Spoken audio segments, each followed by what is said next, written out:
안녕하세요 여러분. 지금부터 여러분과 함께 이 강의 이야기를 만들어 나갈 이강선입니다.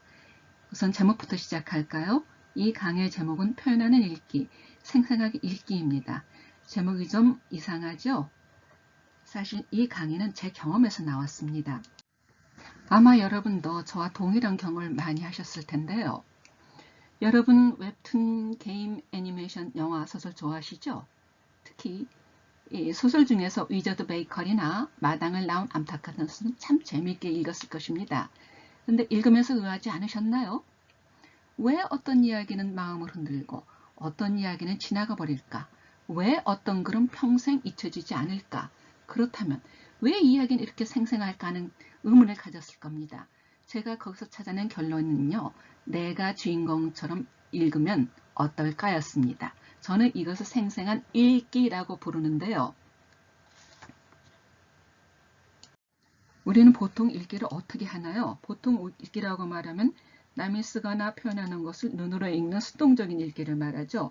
수동적인 읽기는 많은 경우 스쳐 지나갑니다. 어제 혹은 지난주, 한 달 전 읽거나 보거나 들은 것을 기억하지 못하는 경우가 많을 겁니다. 수동적인 읽기를 했기 때문입니다.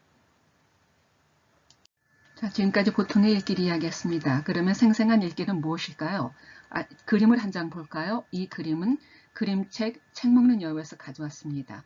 왜 그림책이냐고요? 그림책은 그림과 글이 어우러져 있어 글을 보면서 장면을 상상하기 아주 좋기 때문입니다. 이 장면에서 여우는 어디에 있을까요? 맞습니다. 여우는 감방에 갇혀 있습니다. 자, 그럼 그걸 어떻게 알았나요? 여러분은 그림에서 창살을 보았습니다.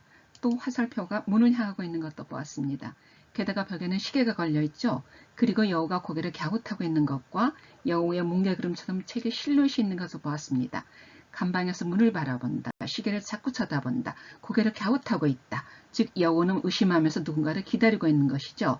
맞습니다. 그건 여러분의 경험에서 나온 것입니다. 여러분은 자신의 경험을 활용해서 여우가 감옥에 갇혀있고 누군가를 아주 절실하게 기다리고 있으며 그것도 의심하면서 기다리고 있다는 사실을 알아냈습니다. 이처럼 한 장면에서 멈추어 그 장면이 왜 생겼는지 생각하며 읽으면 그 글은 생생해집니다. 즉 여러분은 내가 여우가 되는 경험을 하는 겁니다. 직접 겪은 것처럼요. 이처럼 생생한 경험은 사라지지 않습니다. 그리고 달리 말해 여러분은 주인공이 되는 것입니다. 왜 그럴까요? 여러분은 지금까지 수많은 책과 여러 가지 뉴스와 영화를 읽고 보았죠. 학교에서 배우거나 가정에서 배우거나 혹은 친구와 겪거나 그런 내용들은 여러분의 무의식 속에 쌓여 있습니다. 의식으로 떠오르지 않을 뿐이죠.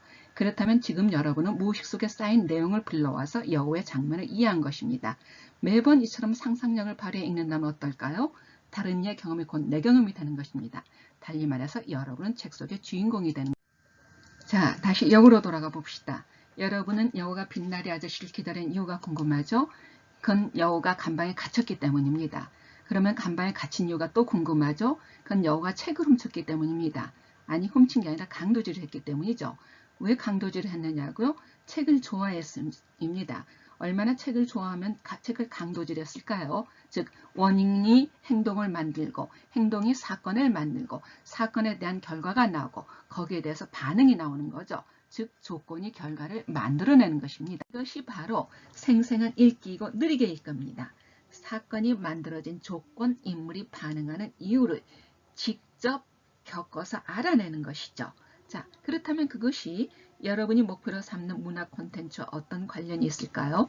문학 콘텐츠란 매체를 이용하는 스토리텔링입니다. 어떤 방식으로 이야기를 해서 소통하는 것이죠.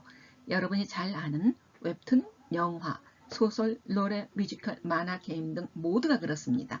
인과관계를 활용해 만들어낸 사건의 연속이죠. 자, 이처럼 사건이 만들어진 조건과 사건을 겪는 인물들의 반응을 내 경험을 불러와서 이해하는 것입니다. 그러면 읽기가 생생해지죠. 또한 내가 겪은 것처럼 표현이 가능합니다. 즉 읽기도 생생해지고 표현도 생생해지는 것입니다. 우리는 두 권의 책, 마당을 나온 암탉과 위저드 베이커리를 통해서 이 표현 방법과 읽기 방법을 익히겠습니다. 자, 그러면 강의에서 만납시다.